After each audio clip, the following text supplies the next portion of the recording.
follow up and support your community or reassure your community what were the results of investigation, or what were the conclusion of results of investigations. So those are my thoughts. Thank you. Just maybe just to add, actually, it's funny that you bring this incident up, because we heard about it in Edmonton. I saw pictures almost instantly. As soon as this event happened, the volunteers who were there and tackled the person who attacked the masjid were sending me WhatsApp pictures and information about it. And so even though the Imam, Jazakallah Khair, did his best to be ahead of it, he wasn't ahead of it. He really wasn't.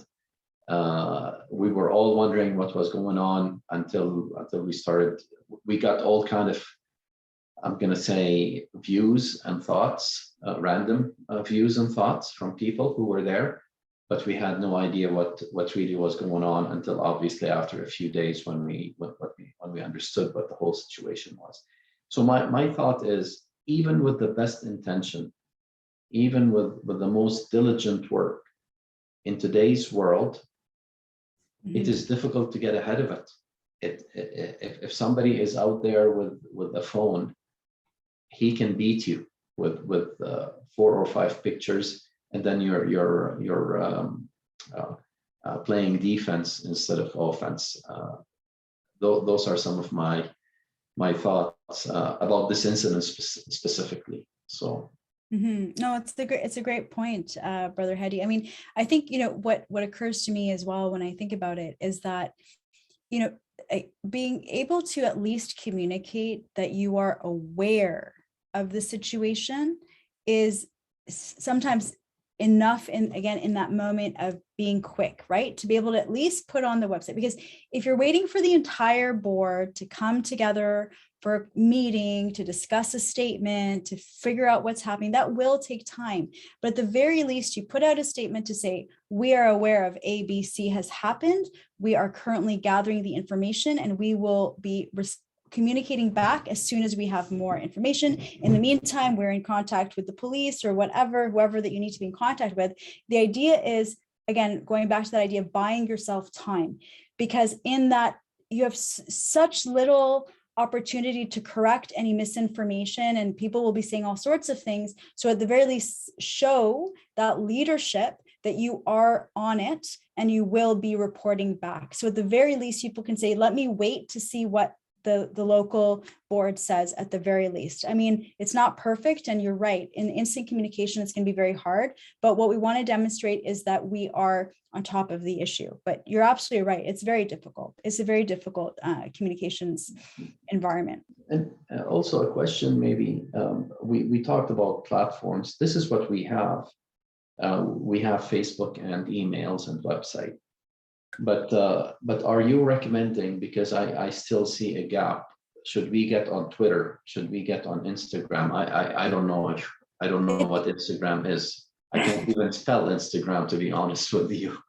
No problem. Look, it really depends on your capacity, and it depends on, are you able to supervise volunteers? Because Sister Nahla said something very crucial. She said that we don't want anyone just sort of putting up whatever they want in the name of the mosque because that's what they feel. Or for example, if you get some, for example, you could hire some summer students and they could actually create lovely content for your Twitter, for your Facebook.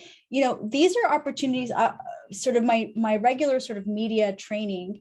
I talk about social media platforms as your opportunity to be your own editor, your own gatekeeper of how you want to present your community or your organization.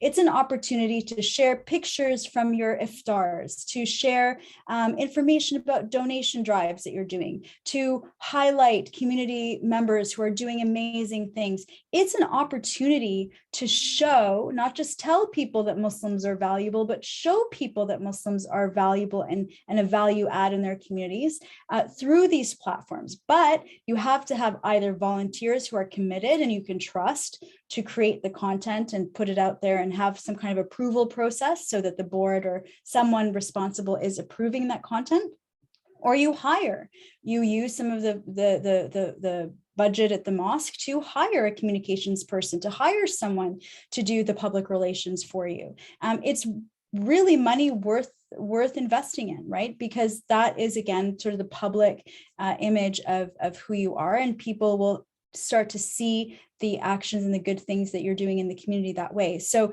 it is absolutely worth it, but it is a decision by the board whether or not you have that capacity to either invest in supervising volunteers or summer students, or hiring someone part-time or full-time to do that and to advise you on that. So that's something to think about.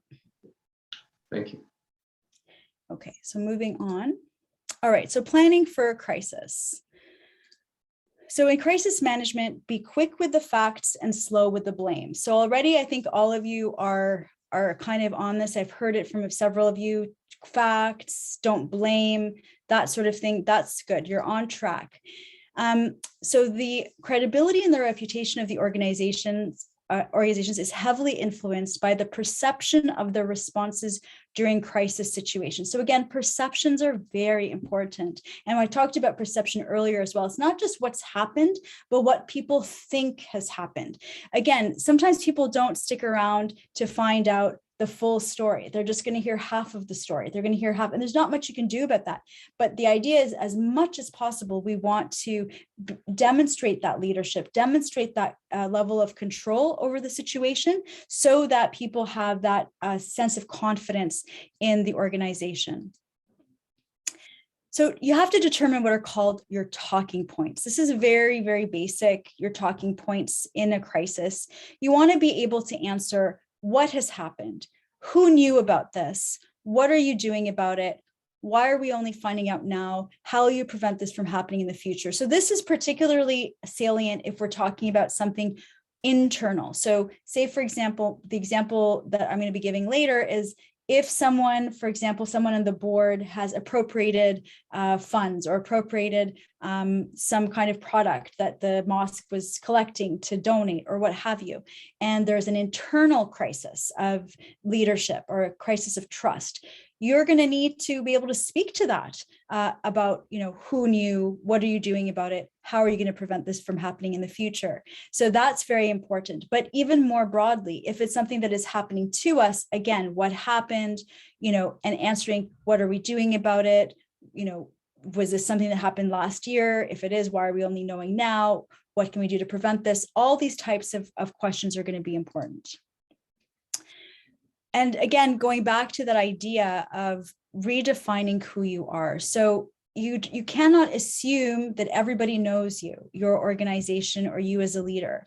You have to reclaim that narrative by reiterating who you are. You want to include the community voices and stakeholders to amplify who you are, finding supporters to speak to your work. So this is in particular if the organization is being accused of any wrongdoing, or if there's any type of aspersions on the organization. You, as I mentioned at the very outset, you're going to look for your community partners. You're going to look for the people that you work with to speak to your reputation, to speak to your credibility and and the good work that you're doing.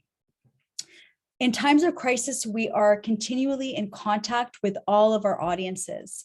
Communication allows us to manage in real time our efforts to listen, to engage in dialogue, and tailor our messages as events unfold.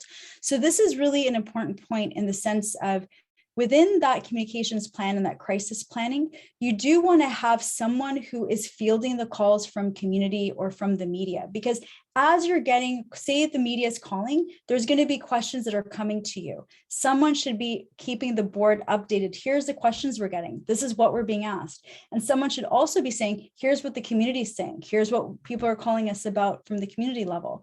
So that as we're defining who we are and responding, it might be a crisis that lasts several days. It might be a crisis that lasts several weeks. It might even be a crisis that keeps coming up over and over again. So you're going to constantly want to be evolving your messaging to meet the moment, to meet the concerns that people are raising and speak to them.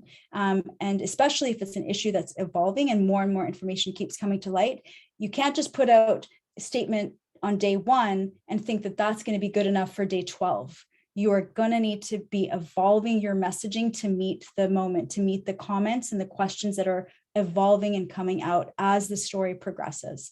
I see a hand up from Sister Maria. Yes, Sister Mira, I have 2 questions for you. Sure. I hope I didn't miss the earlier part. Sorry. No.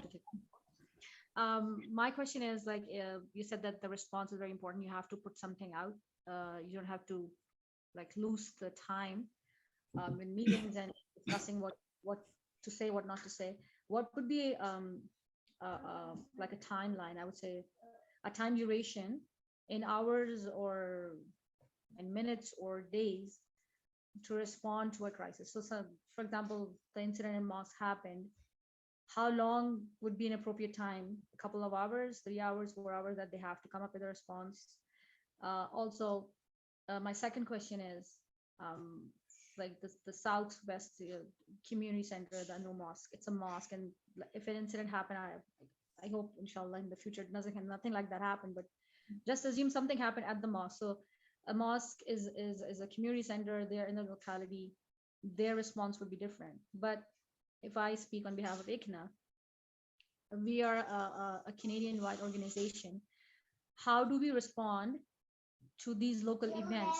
So, for example, something happened in Edmonton. So we represent Canadians, Muslim community in Canada all over.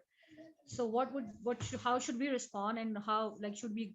You said that, talk to the victims or the people who were affected, and get to know them, get the narrative. They may be anonymous, things like that. But how should we approach it? Because how much it would do it would be different. The things that happen at the location, but how should we be responding to crisis? What would be our role? I just wanted a little bit of insight into that. Yeah, no, it's a great question. So a couple of things. One is in terms of how quickly you should respond, as soon as possible. As soon as you start getting media questions, you should at least be saying to the media, we are aware of the situation, and we are going to we're going to have a response for you, by tomorrow at noon. Like, you're going to have to say something, right? And if it's to buy time, you buy the time, and you be very clear, but it really needs to be quick. So especially if it is a media story, because as soon as possible that you get your narrative into that media cycle, the better. I'll give you an example. When the tragedy in Quebec City, at the Quebec City Mosque happened, as some of you remember, it was a Sunday evening. The news of it came out probably in the 7, 8 o'clock at night. I was working at NCCM at the time. The first media interview that I had a request for was at midnight that same night. We didn't know much about what happened at all. And in fact, some of you may remember that there was some concern that this was a Muslim that had done this. And there was sort of lots of information and people weren't sure. So when I was called for the media interview at midnight, I just reacted to what we knew. I just said, we're in shock, we're devastated. We hear that people have died. We don't know exactly what happened, but we are absolutely frightened beyond belief as to what we're hearing, right? And I'm just reacting to that. Why? So that immediately there is that human reaction in the stories. Muslims are not a monolith. We are people. We have feelings. That this has already caused panic and fear and sadness in our communities, even though we don't know exactly what happened. That was so important because even throughout the next day, for several hours, as Monday went by, we still didn't know. There was, again, someone who had an Arabic sounding name had been mentioned, weren't sure if that's what was going on.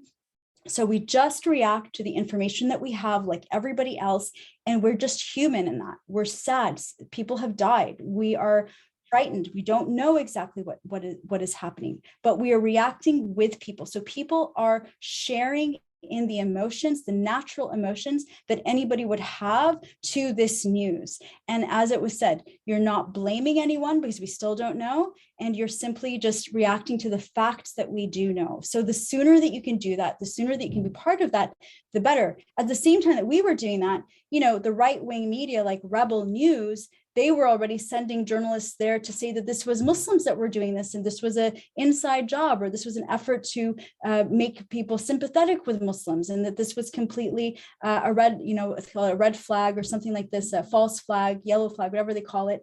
And they were trying to spin it against us to make people hate Muslims out of what had just happened to us. So we have to be out there. We have to be speaking about these issues as quickly as possible, because otherwise people just hear Muslim community and they don't see the actual individuals who are part of it. They don't see the faces, they don't hear the voices of our community members, and that's a problem. And so we want to get in there as soon as possible.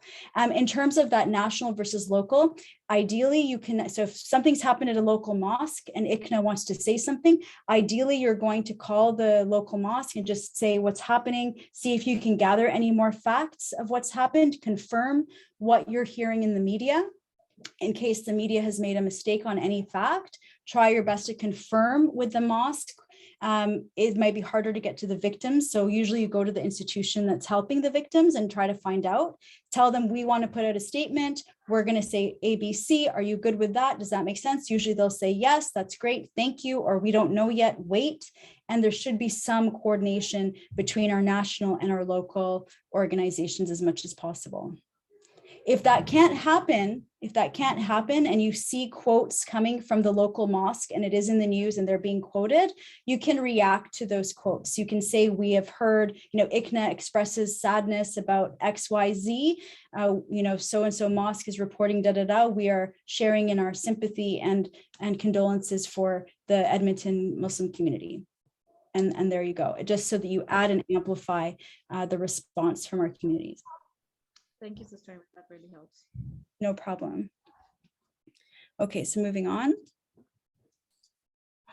Okay, so we want to think about all the different ways that we are maintaining contact. So we've talked about the media. So if we want to talk to the media, that's going to be through press releases or calling journalists. When I showed you those two CBC stories that came after the attack in Mississauga at that Dar al-Tawhid Mosque, there were reporter names on those stories. So those two reporters, they wrote the stories about it. That's an opportunity for the mosque to call that reporter and say, hey, thanks so much for your coverage. It's great to meet you. My name is Amira Al-Gawabi. I'm a volunteer with the mosque. I'd love to stay in touch with you.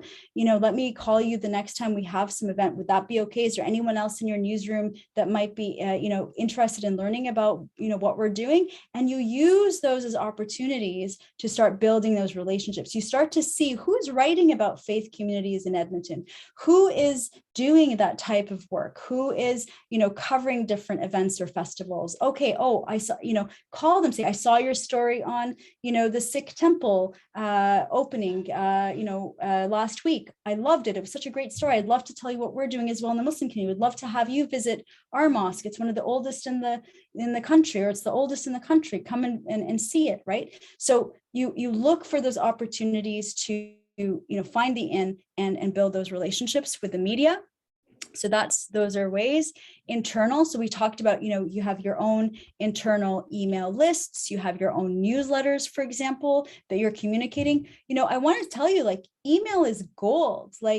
Organizations pay hundreds of thousands of dollars to build email lists of people that they can send their information to, that they can mobilize, that they can organize. When you have a list of emails for your congregation or the people that are engaged with your mosque or your organization, you treat that like gold. When you communicate with them, you should have a strategy for what are you saying to them on email? How frequently are you communicating with them? What does your regular communications look like? What would a crisis email look like?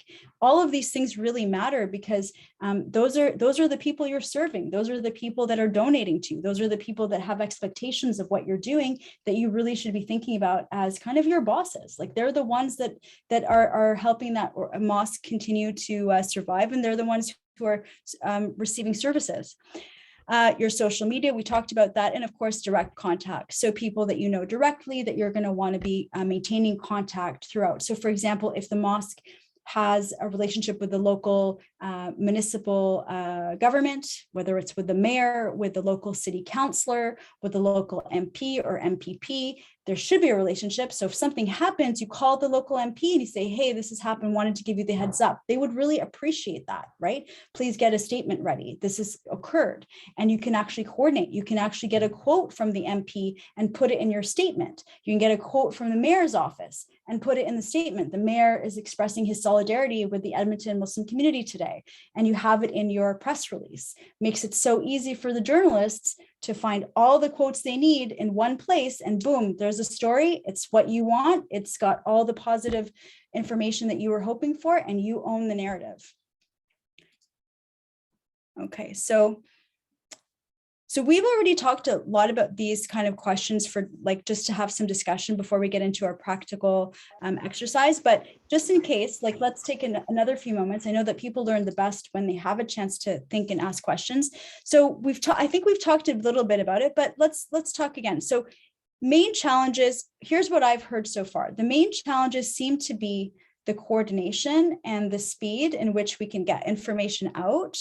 How we communicate, the questions about, you know, what platforms, how are we going to get the information to people, what we want to improve on. I think I heard that we want to be more nimble, we want to be more organized in what we're saying. And I think I've heard about some of both the failures and the successes. So is there anything that we want to add or build to that so far as we're kind of like rounding out, you know, what we're learning today? I think we need to also add in the challenges of communication is how to be consistent with the communication. So we talk about coordination, but the consistency is also very, very crucial. Two members of the board, if they're saying the same, if they're saying different things, that actually dilutes the message, makes people confused, and provides opportunity for other opposing parties to take hold of that and use it against the organization. So the consistency is a very key, and maintaining consistency is a big challenge, especially in times of crisis. Yeah, no, you know, I'm just putting in the chat, like you need to have an agreed to vision, mission, who we are, that we're all consistent on. We have to be agreed on all the facts of a situation. We have to be all agreed on the key talking points around a situation. We have to be all agreed on who is the key spokespeople. Only the key spokespeople who have been designated should be speaking. Any other board member, any other staff, any other person that gets a call and is from the media should immediately say, oh yeah, we do have a spokesperson. This is their phone number, call them. Nobody else should say anything else other than those who've been designated. And, you know, there is media training that those spokespeople should be getting, that, you know, how do you answer questions? I mean, I think Brother Hedy mentioned earlier, like, how do you respond to like all the follow-up questions that come after, you know, whether it's a press conference or a press release? There's media training for that. There's ways to train people to stay on message, to, you know, because journalists, if it's a controversial issue, journalists are going to be looking for all the, you know, rightfully so, that's what they're supposed to do. Look for any loopholes, look to see if you're lying, if the organization is lying, if there's misinformation being given out. So you've got to make sure that you're obviously telling the truth, but that the way that you're presenting the truth is very consistent with your values and your mission and all of that. So that requires training. So whoever you're going to say, these are our spokespeople, they've been trained. They know how to handle the media, whether it's going to be a radio interview, whether it's going to be on TV, whether it's going to be, you know, in their home, at the mosque. All of these things have to be taken into consideration. So you're absolutely right, Brother Salman, like the consistency is absolutely key. We cannot have, you know, I remember years and years and years ago when I was as a journalist, I remember, you know, when September 11th happened, and one of my colleagues, Evan Dyer at the CBC, like, he's like, I'm going to go to the mosque and just, you know, ask people, you know, what they think. And I remember like my heart just sinking, because I was like, you know, like they'll just go to random people and you never know what people are going to say. Everybody's, you know, and we're not as sophisticated as we are now, where we, NCCM was around, it was CARE-CAN for those who remember, and they were able to, but oftentimes journalists would just go to anybody and say, oh, what do you think? And that would be presented in the media as, oh, this is a Muslim viewpoint on this major issue. And sometimes it wasn't very sophisticated, and sometimes it was kind of embarrassing. And so we want to avoid that. We want people who are eloquent, who know what they're saying, who demonstrate sophistication in the messaging, and who are empathetic, that can speak in a way that people, feel that they can relate, and that makes sense to them. So absolutely. Sister Maria, your hand is up. I'm sorry to be bugging you so much. No. Just you mentioned about media training. Can you point so some of any course the Sound Vision offers, or you have anything in mind, any training that would be very effective for the spokesperson? Like we're just looking for some. Sound Vision does. I've done some for Sound Vision as well. I know they have Sister Shanaz Karmali who does it for them as well. So she does, I think, a 2-day course. And before the pandemic, I was going to do also a series for Sound Vision, but we had to stop that. So absolutely talk to Sister Nargis to see if there is a demand for that, because yes, absolutely. There's I had media training, 2 levels of media training, sort of a 101 and then a 102. And then of course you could spend a lot of time just really to practice with your key spokespeople, to, getting in front of a video camera, for television interviews is very difficult. It's not easy. Being on the radio requires also some different considerations. Being in print, like all of it requires a lot of different types of thinking. So absolutely, I do recommend for anyone who wants media training to get it, because nobody, I can tell you honestly, nobody, even someone like myself who's a journalist by trade, I had to do lots of media training. When I first started at NCCM, I refused to do any major broadcast news or anything like that for the first year. I only did like campus radio interviews, like university radio, so that no one would hear me, because it takes time to learn how to speak succinctly, how to get your message across in a short time frame. Because many of us, there's so many things we want to say, and you have very short window to say it when you're being interviewed. So yes, I really do think that you can talk to Sister Nargis about that. Sister Nahla? Sorry, I was just commenting that Sister Nargis, we will get in touch. So after we're done, inshallah, Sister Maria, we're going to have a form of feedback sent to you, and we'll collect, inshallah, our collective feedback. And if we need to build on these courses with other courses, and if there is enough interest, inshallah, we'll be happy to arrange it together as in Edmonton. Great. No, that's great. Okay, so other things to keep in mind. So the reason why also you want to think about moving quickly is that when we're trying to get into what's called the media cycle, is that as you see that there is different ways of sort of preparing your organization to being present in the media. So if you look at this graph, it's actually really useful. So at the beginning of the cycle, where there's like less pressure, okay, there's not as much pressure. This is the area where you have an opportunity to influence, okay? This is what's called issue management, or even brand management. This is your opportunity to really be increasing awareness about the really good work you're doing. It's the opportunity to, get yourself out there. You're influencing the public, you're influencing your own community, demonstrating your value. And it's a calm sort of period. Now, what happens is if there is a crisis, all of a sudden, the media coverage will skyrocket. That's the crisis. And if you haven't been building the awareness and the positive awareness, managing the issues generally, this becomes much, much harder, because less people know who you are. You are really going to be struggling. You've lost a lot of opportunity to influence, and you're really in a reactive zone. And then, of course, you react. Everybody knows who you are at that point, but it's not for the right things. And then it's over, and then it goes back dormant, and then you're back to the development again of your brand and brand, who you are. But you're going to be starting at a very sort of low point, because it's almost like either not even starting from scratch. It's worse than starting from scratch, because now you have to sort of counter the negative media that you have. So again, this is more about that constant opportunity to, one second, sorry. So this is the constant opportunity. Oh, I think I'm going wrong. One second, I apologize. My arrow is working the wrong way. Yeah, the constant opportunity to build your brand and build who you are, and doing that on a consistent through your media engagement. So just to say that, do not consider media engagement only necessary when there is a crisis. Media engagement should be happening all year round.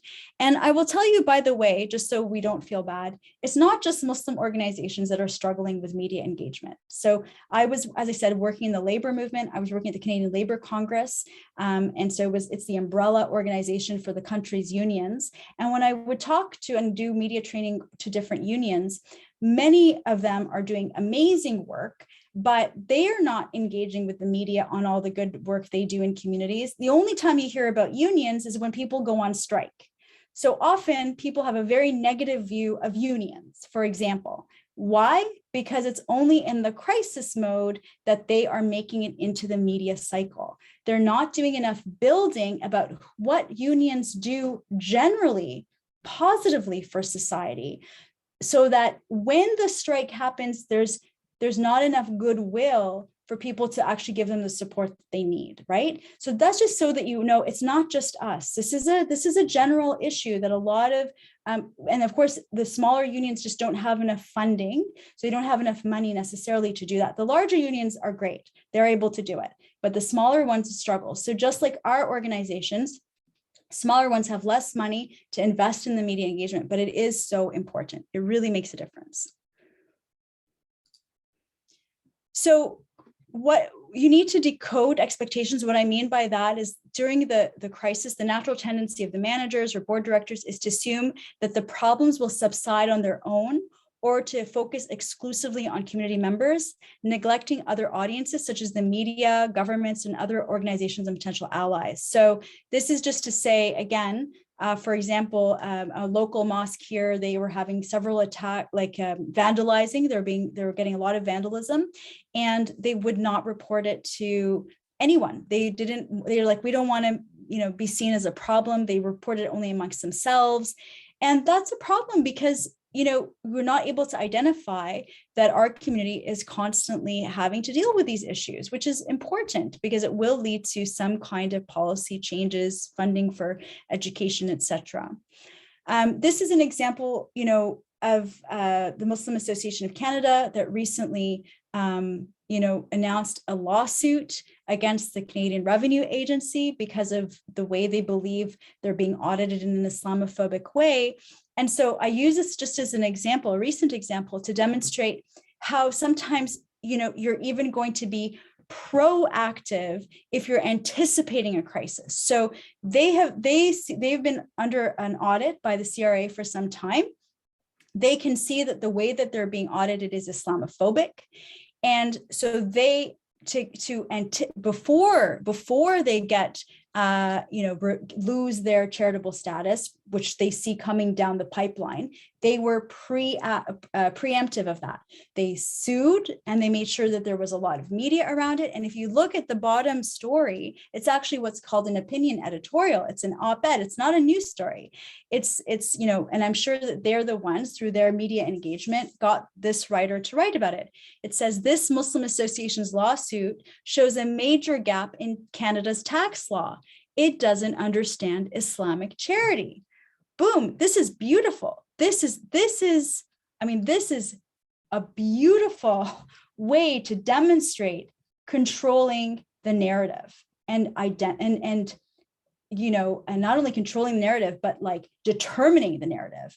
You're saying, look, the CRA is screwed up because they don't know how Muslims give charity. The way they're asking us and the way they're auditing and the path they're on, it's Islamophobic. They don't understand us. And this is a way to explain it to the broader public so that they own the public support. And that is so important. So opinion editorials, that's a whole other area, and I'll touch on it very briefly, but they're called op-eds, and they're very important as well.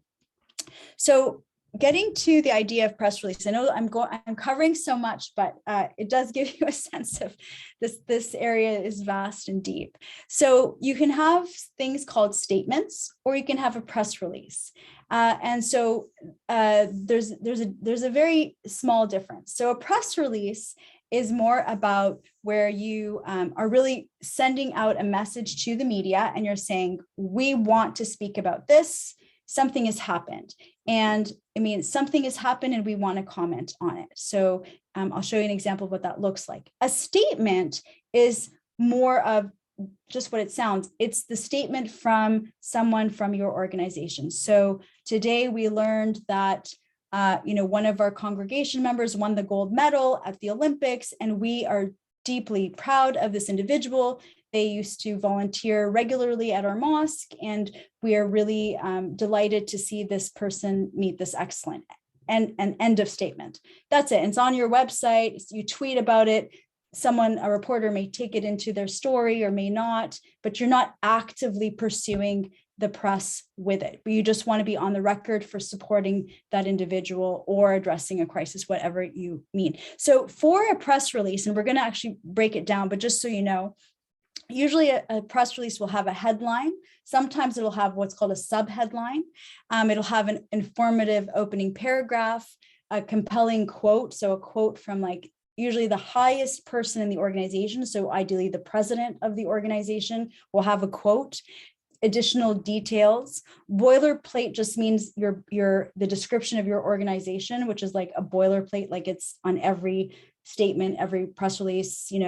The ICNA Sisters was established in whatever year. It's based in Toronto or wherever it is. Southwest Community Center has been around for 20 years, blah, blah, blah. It's just the main key description that goes on every statement in every press release. So those are sort of the things. A statement is a little bit different, as I mentioned. So it's more of, here's one that I'm sharing, for example, from an organization called United for All. It's I sit on it. It's a coalition, and they basically are all about confronting hatred in our communities. And so when the attack on the Afzal family happened last June, they put out a statement on behalf of the coalition. They asked me to put my name to it because I was one of the Muslim members. And so basically, it's just a statement of support, of sadness, explaining, how we feel about it, signed by myself. And there's the boilerplate to describe what is United for All. This was not a press release. It was just put on our social media. It was put on the website, just again, to express, how we feel about the issue. A press release, as you see, is different. This one is from the Canadian Labour Congress. So you see we actually put this on what's called a newswire, but you would send it to the journalists that you've got your headline, we're welcoming these terrorist listings, where, this is called a location, sort of the location line or the tagline of the press release. And, where are you? Where are you based? So you would be Edmonton or wherever you are. And then you'd have your key opening points. What are you talking about? You would have a quote. So this is from our past president of the Canadian Labour Congress, his name was Hassan Youssef. Here's a quote from him, some background, and there you go. There you would have that. So what we'll do for a bit, just to get our hands dirty a little bit here, I'm going to get you to try to write a press release. I know it's been a long session, and I saw a few people go, "What? You can do this." And so here's the scenario. We're going to take 10 minutes to do this. I'm not going to give you a lot of time. I just want you to just try, right? And don't worry, I'm not giving any grades for this, and there's no chocolate reward for anyone, sorry. in person, inshallah, I would. So it has come out in the public that a member of the congregation has stolen cartons of dates that were meant for Ramadan iftars. The dates were donated by local community members. Write a press release on behalf of the board. Okay, so first of all, what kind of crisis is this? Is this external crisis or internal crisis? External crisis. Internal. Internal. Yeah, I think it's internal. An internal crisis.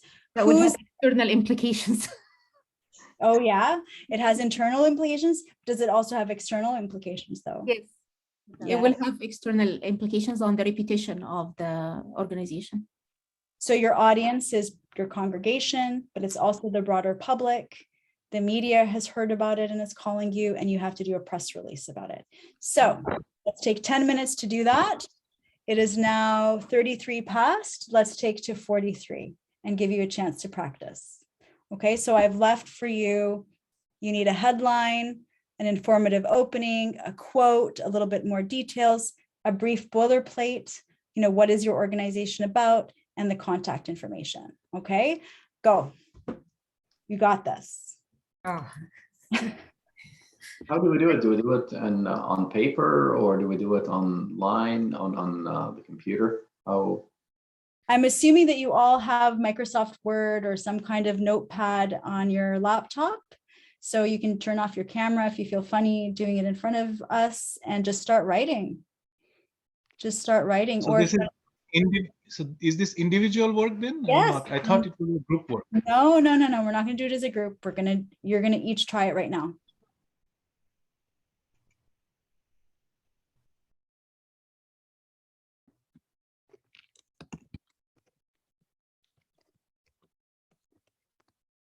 Sister Amira, can I write it like on my notebook and read it out to you? Would that work? Absolutely. You can do it in your notebook. You can do it in the chat. You can do it on your own Word, whatever you like. This is just to try, just to see how you feel.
Can I go ahead? Well, we were going to give a few more minutes to people, Okay. but if people feel ready, we could. How are people feeling? Are people I done? know it's still not more. good, but I do it. 2 minutes. All I can say is Sister Lubna is much faster typer than I am, because I'm still putting my thoughts together, but I have something that I can probably wing, but I do need probably another 10 minutes or so. Or take your time. I'm not fast, but I know I didn't do well. However, I'll give everyone 4 more minutes as promised. 4 more minutes. Try your best, and then we'll start with Lubna, who can tell us what she's got. So 4 more minutes.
Okay. All right. How are people feeling? Lubna, you want to share? Yeah. I'm sure I didn't do a good job, but I just want to share. Sure, of course.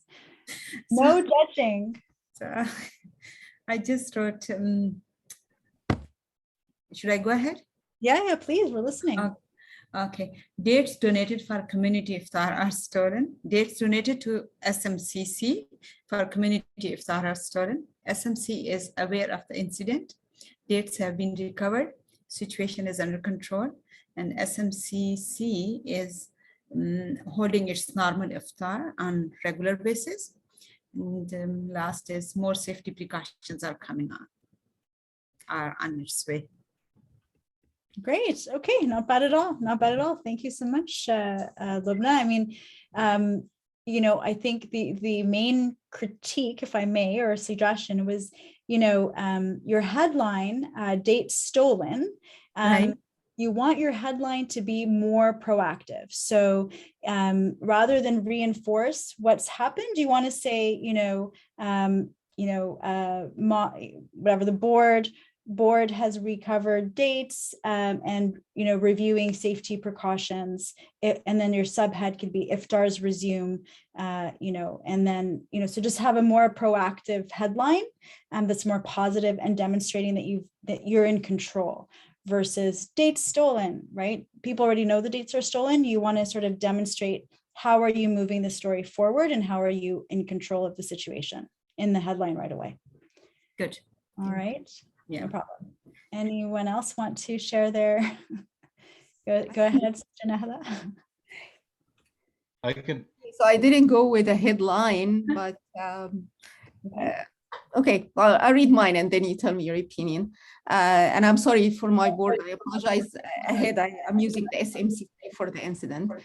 So the SMCC has been receiving a concerning information about congregation members accused of stealing date cartoons that were meant for Ramadan iftar and donated by the local community. Ramadan is a great month of self-improvement and charity to the poor. These acts within the Muslim congregation delay their effort, the organizational effort to the community at large, and jeopardize the community confidence in their local mosques. SMCC has long history of serving local Muslim and non-Muslim community within the Islamic teaching of fairness and justice. And we promise that we will do our best effort to keep this trust and hold those accountable, responsible for the incidents accountable. Sorry, hold those responsible for the incidents accountable. That's pretty great. Yeah, that's pretty good. I think the only thing I would add is, and we are reviewing reviewing our policies or procedures to ensure that, everyone who's hired or anyone who comes on to support us, has a full, record check. Or you might want to say something further, but you really covered your bases really nicely. I like how you reiterated what is Ramadan about. You reiterated the history of the organization and the community. That's great, right? So you're setting clearly who you are. That's amazing. Thank you. Well done. Okay, see, you guys, you can do this, mashallah. Okay, Brother Salman, you wanted to try? So I put it in the chat. I did not complete it, but I will read it out anyways. Do you want to read it to us? Yeah. So, okay. So the heading and subheading: Daily Iftar for Muslims at South Muslim Community (SMCC) continues as planned. SMCC. So that's the heading, and the subheading is SMCC is working to improve how assets are stored and used by its volunteers. So the main body of the message is SMCC is organizing daily iftar for the worshippers at the masjid in 2022.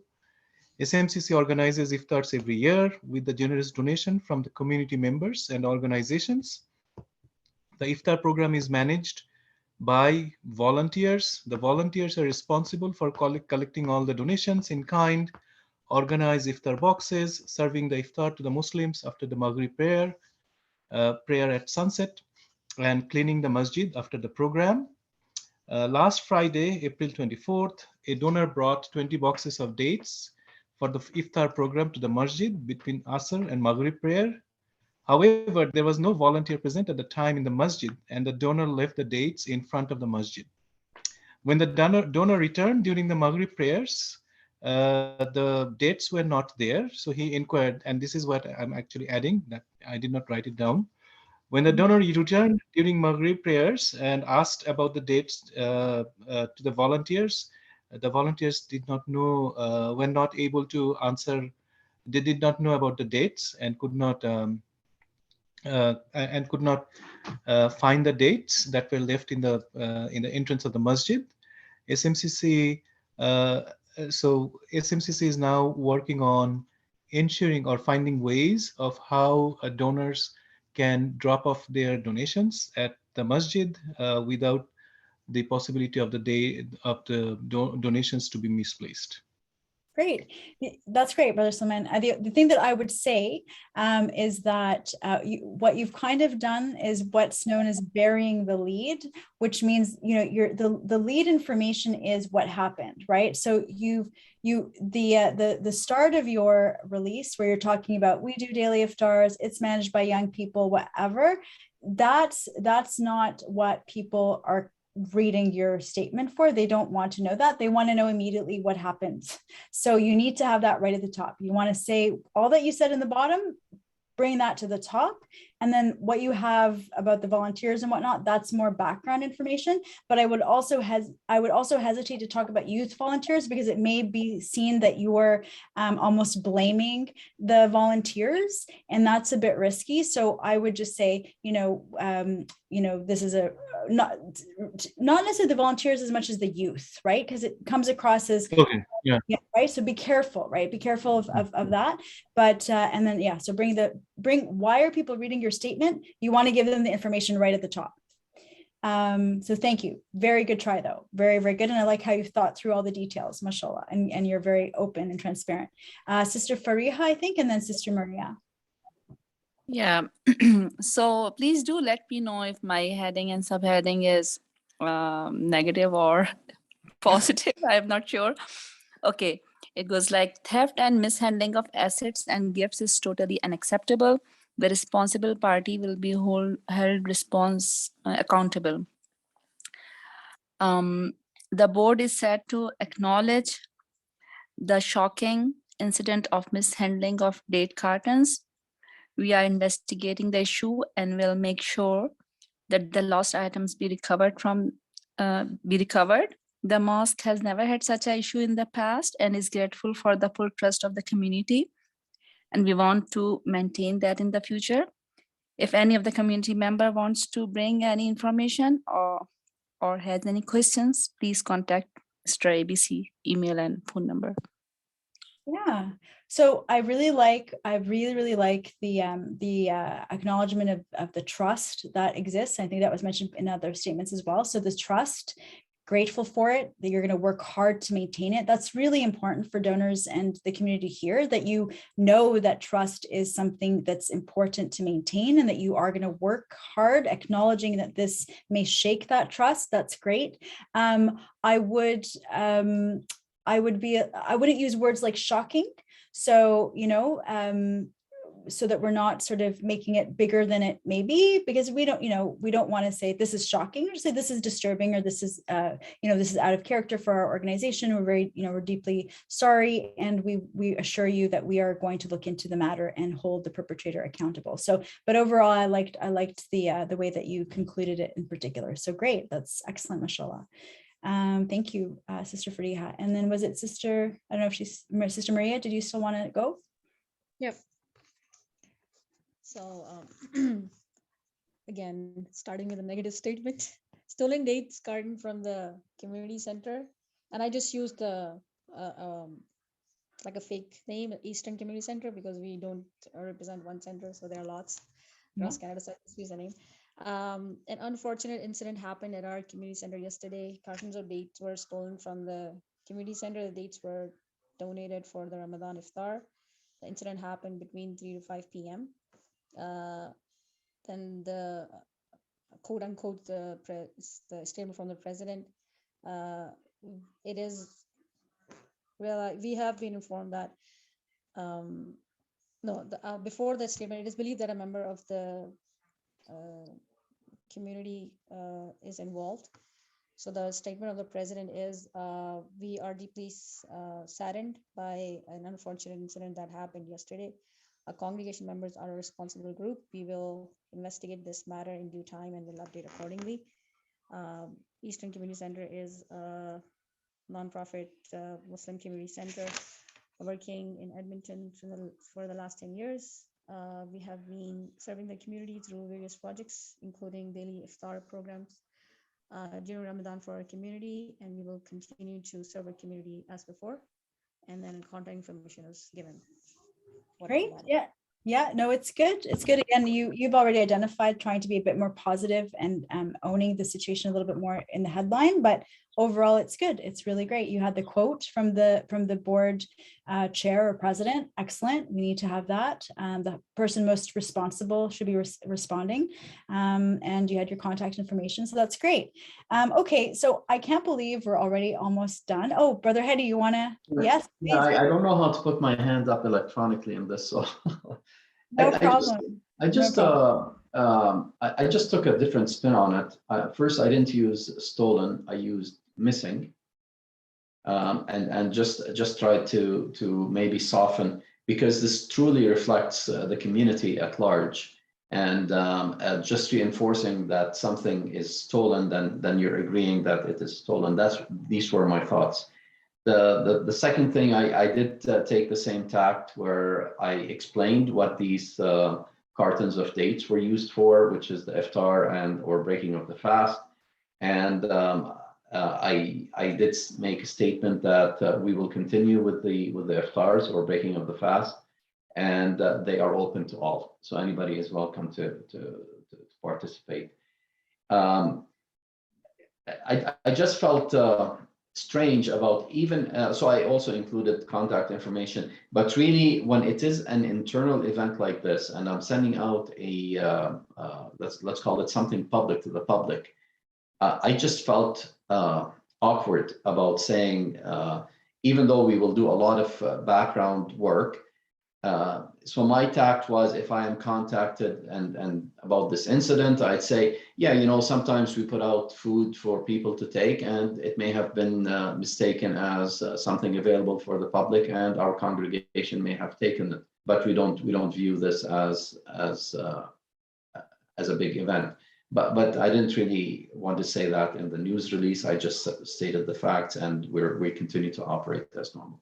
I don't know. It's just a different tact I took. Yeah, I mean, for sure. And so if we have information that, you know, someone has been charged with the stolen dates and we know that it's stolen, that's going to obviously need to be taken on fully. But where it is a suspicion or it's alleged, absolutely, you can say they're missing. You know, there are some concerns that it may have been taken deliberately. However, we're still investigating this, and you know, and then pivoting. Ramadan is a time of charity, and we will continue to do that and not let this stand in our way. So reiterating our values, reiterating our mission is very important, and I think I've heard that consistently from everyone. So how easy was that for people? Did people think that was pretty easy? Was it fun? Is that something you want to do a lot more often? Like, how are you all feeling about this? Is it good? I'm not going to ask Brother Hedy, as but long I guess as you in his thumbs up, definitely. When you need to do it, you will do it. You just have to be pushed. But I enjoyed the interactive session. Thank you, Amira. Myself, and on behalf of my board, I really enjoyed the interactive part of the session. Thank you so much. Any comments from ICNA sisters or Mac? Yeah, I would like to say something. First of all, this is Maria Hashmi. I'm the president of ICNA Sisters Edmonton chapter. And I would like to thank Dr. Nahla for coming up with the idea, organizing the whole thing, thinking of collaborating. Jazakallah khair. We can't thank you enough. It was very enlightening. And Sister Amira, you were exceptional for the whole of the session. We really learned a lot, and we'll continue surely to the collaboration with Southwest Community Center, with other Muslim communities and organizations, and definitely continue to grow and build up our skills. Jazakallah khair. Alhamdulillah, great. Yeah, no, the time went by so fast. Thank you all. I had more to say and more to teach, but we have the limited time. But again, as Sister Sally has mentioned, you can always contact Sound Vision through Sister Nargis if you want more training. And I definitely do recommend it. I recommend it. I've been recommending it for years, along with others, of how important it is for everyone. And thank you, Sister Misbah, for putting in your release as well. I like how you put the location, the date line there, Toronto. Love it. I'm a masjid, looks great. Alhamdulillah, I think all of you, inshallah, our intentions will be for Allah, but this is so important. Communications is such a key part of any organization. And I think that our communities, mashallah, are definitely learning and growing in this area. So I hope it's been helpful. And please, I'm going to put my email in the chat here. Please, don't hesitate to ever reach out to me if you have any questions or comments or something is happening and you do want a little bit of someone to talk to. I'm happy to do that, inshallah. And at the end, I would like to thank Sister Saliha, who's been sitting in the background. My pleasure. Thank you so much, Sister Thank Saliha. you. Sister Nargis as well, who had facilitated all the communication between us and Sound Vision. Thank you very much. And hope to build up on this and see you guys all again in other professional development for our communities. And inshallah. Jazakumullah khairan. Thank you, Sister Saliha. Thanks everyone for coming. Have a wonderful rest of your weekend, inshallah. Assalamu alaikum. Assalam wa rahmatullahi wa barakatuh. Thank you, Amira. Thank you so much. I'm going to leave the room open for a couple of minutes in case people want to go back to the chat, maybe grab a resource, maybe get Amira's email, take a look at any notes that you might have missed, and then I'll close the room just for 1-2 minutes. Thanks so much. Sorry to interrupt. No worries. Thank you. I think, Saliha, there is a way to get the chats exported on a Word. Yeah, I can do that too. Sure, I can do that as well Sister before I Saliha, end. I'm not Yes. sure that it Sorry, go ahead. Just a quick question. I know this was recorded or is still being recorded. Is the recording available to us? Sure, the recording can be made available. So typically Nargis Naqvi will take care of that. And I'm making notes of all of the interest that was expressed, for example, on the recording and for the chat and for a few other ideas from the beginning. So I'll pass that along to her, inshallah. Yeah, if we can have it, that would be fantastic. Thank you. Sure. I'll let her know. Sure. And presentation will be there with the recording or only recording? So that's also a good question. So what they might do is they might just take the presentation, so the middle part of the recording and not necessarily the full thing. I think, that's usually how it goes, or even a voice recording of the presentation, or the, how do you call it? Like just screen share of the slides. Exactly, yeah, exactly. Great, thank you. Thank you. Thank you. Inshallah, take care. Welcome, salam. Assalamu alaikum. Salam.